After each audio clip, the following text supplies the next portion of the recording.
homenaje al primer año aniversario de su fallecimiento. Es una manera de celebrar su vida también entre nosotros. Y el programa, que no lo tenía, lo recibí hasta apenas entré acá a la sala, pues me comprometí a hablar un poco del perfil filosófico de Orlando. Yo voy a variar esto, yo no quiero hablar de filosofía. Yo quiero hablar de manera testimonial de Orlando el amigo, no solamente el creyente, se lo dejo a los especialistas, sino el amigo, sobre todo del escritor y del esteta, que fue, del ensayista, del amante de la literatura y del arte, del pensamiento, que fue Orlando también. Esas otras facetas que no se conocen tanto, desde mi experiencia, desde mi contacto. Septiembre del 2008 fue un mes casi devastador en mi vida, porque un mes de una crisis afectiva, sentimental, se le sumó la noticia, terrible noticia, me anunció mi amigo, hermano Jesús Arias, presente aquí, de la muerte de Orlando, el domingo 18 de septiembre. Orlando fue mi amigo por 3 décadas. Nos conocimos en el verano, la primavera de 1981. Me lo presentó otro amigo común, Fabio Antonio Santana, que poco después se marchó, emigró a los Estados Unidos y radicó en Miami, en la Florida. Yo tenía 19 años y él también. Ambos somos del año 62 y yo acabo de cumplir medio siglo. Jesús también. Orlando no alcanzó el medio siglo, pero nos dejó medio siglo. Suena fuerte, ¿no? Pero es verdad, estoy hablando desde el corazón, del testimonio, de lo vivencial. Y teníamos 19 años, me lo presentó Fabio Antonio y me dijo: mira, este Orlando acaba de ganar un premio en un curso literario que organiza el Politécnico Loyola. Y me acordé de que el año 81, eso ya casi lo borraba. Me acuerdo del año porque lo consulté con otra persona que fue jurado de ese concurso y me confirmó que fue ese año, el año 81. El escritor es José Alcántara Almanza, que ahora, bueno, notable escritor, reconocido Premio Nacional de Literatura, quien fue en ese momento, él premió uno de los cuentos de Orlando. Y lo sorprendente es lo que dicen, la química que surgió entre nosotros. Orlando se dirigió a mí como si nos hubiéramos conocido de toda la vida, y me habló con una confianza y una naturalidad despojada de poses, de afectación. Él era así, muy natural. Me habló como si fuéramos amigos de siempre, de infancia. Y yo recuerdo muy nítidamente en ese momento, conservo dos de entre las muchas cosas, mucho contacto a través de los años. Tuvimos años sin vernos. Yo me fui a Europa, duré 8 años en Centro Europa, en Praga, estudiando, volví. Él viajó por el mundo en un barco, se fue a Estados Unidos. Recuerdo, nos veíamos de manera interrumpida, pero siempre conservábamos una gran amistad. A pesar de que tomamos caminos diferentes en la vida, pero teníamos en común, teníamos mucha afinidad, Orlando y yo, sobre todo, no solamente el asunto de la religión, que a mí siempre me ha preocupado. Yo vengo de la Iglesia Católica, de la educación por los padres agustinos, y a veces nos embarcábamos en discusiones en controversias teológicas, pero sobre todo estéticas y literarias. Hablábamos de literatura, de narrativa. Me gustaba mucho la fuerza narrativa que él mostraba en sus cuentos, y luego yo le señalaba cómo esos cuentos eran había mucha teología, mucha religión, y le hacía críticas. Decía: Orlando, no metas tantos versículos. Si vas a hacer arte, vas a hacer literatura, es literatura, y si vas a hacer teología, es teología, ¿no? Pero él no me hacía mucho caso. A veces aceptaba mi crítica. Él era un poco testarudo, es cierto. Y bueno, era parte de su obsesión, la obsesión por la religión, por Dios, por la salvación, como creyente. Yo pienso que los verdaderos creyentes son que se obsesionan de alguna manera con una idea esta. Y tiene que ser así, es una idea que te posee realmente, que no significa fanatismo, pero es una idea que te posee y que marca tu vida, anima tu vida, fortalece su vida. Yo soy más secular, más laico, y no tengo ningún empacho en negarlo. Yo no soy tan devoto, no tengo, en mi vida no hay esa devoción, pero sí compartíamos ese amor por la literatura, por el arte. Yo veía en él un el gran potencial narrativo. De eso hablábamos siempre con Jesús Arias y yo, siempre hablábamos de ese tema. Las cosas que dejó, también los textos que dejó. Recuerdo ese momento inicial con a Fabio que nos presentó, y recuerdo el sentido del humor de Orlando. Me dijo, él estaba en esos días, leía Vargas Llosa, y su cuento estaba muy influenciado por el Vargas Llosa primero, de los jefes y los cachorros, de la historia de Pichula Cuellar y todo eso, del personaje aquel castrado y tal. Y tenía mucha influencia de ese gran escritor que es Vargas Llosa en ese momento, y de otros escritores más también. Recuerdo también que él me dijo, yo dije, ¿tú eres escritor? Yo, no, yo no soy escritor, yo soy un escribidor, y se basaba, se inspiraba en la novela de Vargas Llosa, La tía Julia, el escribidor. Desde entonces nos pusimos el mote de escribidores.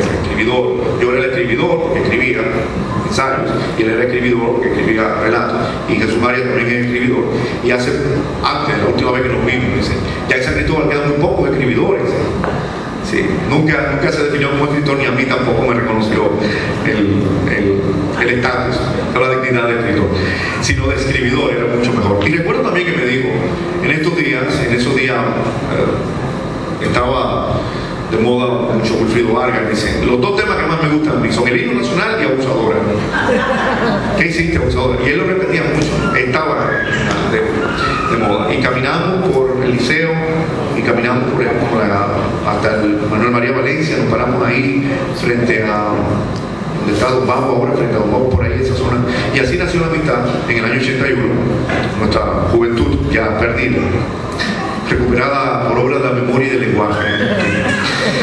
Pero bueno, hay que llegar a la madurez, hay que llegar a la edad de la razón. De Orlando puedo decir, aparte de su gran inteligencia, el año pasado en la universidad organizamos un simposio todos los años, un simposio internacional de historia y crítica de arte. A mí me tocaba hablar acerca del arte contemporáneo. Fue para esos días, en octubre.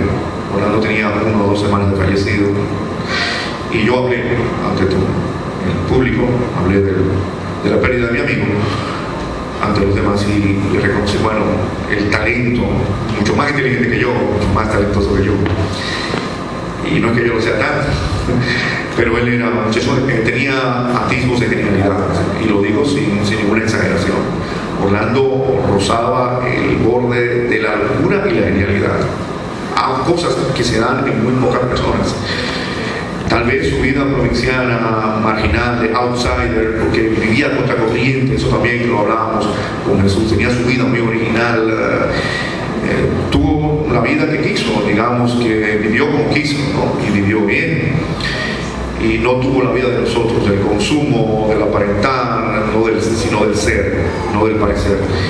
Esa vida de estudio, políglota, traductor, se ganaba la vida con sus traducciones. Una inteligencia excepcional, brillante.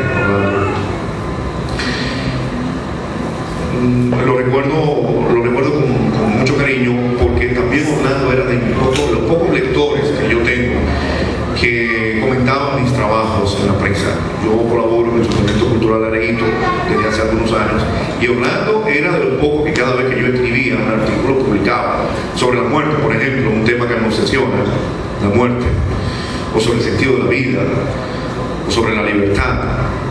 Me lo comentaba, o me llamaba por teléfono a mi casa, o al móvil, o cuando estaba aquí en San Cristóbal los domingos, o escribía el comentario de los lectores en la versión digital del periódico, y conservo todavía sus comentarios. Era de los pocos lectores que yo tengo en el medio, yo creo, y prácticamente el único que comentaba mis trabajos. En este país, si tú no escribes de chisme, chabacalería, nadie, o no haces polémica, o acusas a alguien, nadie comenta lo que tú dices. Si escribes un trabajo de pensamiento, no le llama la atención a nadie. Lamentablemente es parte de nuestra frivolidad y nuestra ligereza. Pero Orlando tenía una fina sensibilidad, una retina literaria, un sentido estético, y también me recordaba, me pedía mis libros, le regalé planes del libro Huellas del Errante, me lo comentó, La Memoria Incautada, La Condición Rebelde, creo que también se la llevé, me los 33 libros publicados. Y siempre me decía sobre mi experiencia centroeuropea y praguense, me decía, Fidel, eso te ha marcado, y tú estás marcado por esos años, por la caída del socialismo real, el derrumbe del muro de Berlín, eso te ha marcado, se nota en tu pensamiento, que tú viviste la caída de todo ese sistema y como que la pérdida de las ilusiones, el desencanto. Él me señalaba, tú viviste el desencanto del socialismo real, la utopía a la que tú apostaste en tu juventud. Y era cierto, es cierto eso, ¿no? Él tenía ese sentido de la penetración, era muy agudo también. A veces me siento mal conmigo mismo porque pienso que pude haberle brindado más amistad, más calidez, haberlo visitado con más frecuencia. En ocasiones yo pasaba caminando por la casa de su madre y la familia, y me paraba, pero a veces se me olvidaba porque uno se vuelve egoísta un poco, eso de la salud, del ejercicio, del peso, de la dieta y tal. Y decía, bueno, Orlando debe estar durmiendo, porque él tenía la vida, ustedes saben, ¿no? La vida de Orlando era como todo inversa, la vida inversa de trabajar de noche y dormir de día, y no lo voy a molestar. Pero siempre era una fuente de placer y de conocimiento de conversar con él, y así yo lo recuerdo. Para no cansarles a ustedes y agradeciendo la generosidad, la atención, quiero leerles estos aforismos que yo escribí a propósito de Orlando, dedicado a su memoria, que se llama La Otra Presencia de la Vida. Y con esto termino, porque hay otra gente que va a intervenir acá. La vida y la muerte coexisten en nosotros como un Dios bifronte que vigila las entradas y salidas de las puertas del universo. En verdad, son dos rostros opuestos que se complementan. ¿Qué sería de una sin la otra? La mayoría de las visiones que existen sobre la muerte podrían resumirse en unas pocas fundamentales. La muerte como acabamiento o fin de la vida terrenal, como liberación del alma, como tránsito a otra vida, como disolución en la nada, como transformación de la materia, como evolución de la energía cósmica. Todas, sin embargo, están rodeando lo esencial de aquello, ser una presencia insondable que nos acompaña siempre y con la que deberíamos aprender a vivir. La muerte es la otra presencia de la vida, así como la vida es la otra ausencia de la muerte. El verdadero poeta lo dice o lo intuye.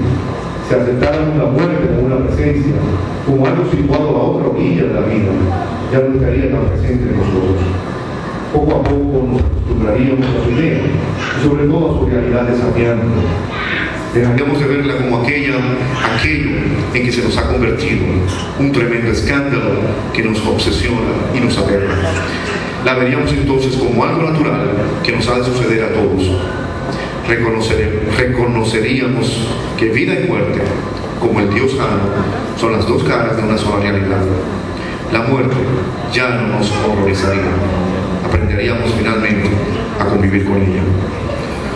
Cuanto más leo y medito, más ignorante me declaro, y cuanto más vivo, más temo al momento postrero. Sé que la muerte es una presencia, y sin embargo, me es algo difícil soportar la idea de que la llevo conmigo. Será porque mi vida es absurda, como la de cualquiera, y porque le he vaciado plenitud y le he llenado de vacío. Alguien tan obsesionado con la idea de la muerte como un apuro, conocía bien la esencia de la tragedia humana. Nuestro profundo anhelo de trascendencia choca de frente con nuestra radical conciencia de finitud. Somos mortales.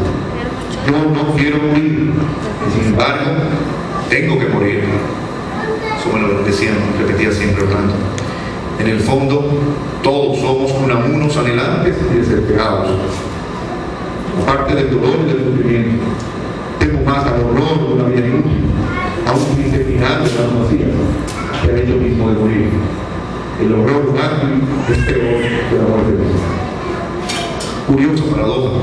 La vida es breve, como sabemos, pero el vivir, ese forzoso aprendizaje de la muerte, parece largo, demasiado largo.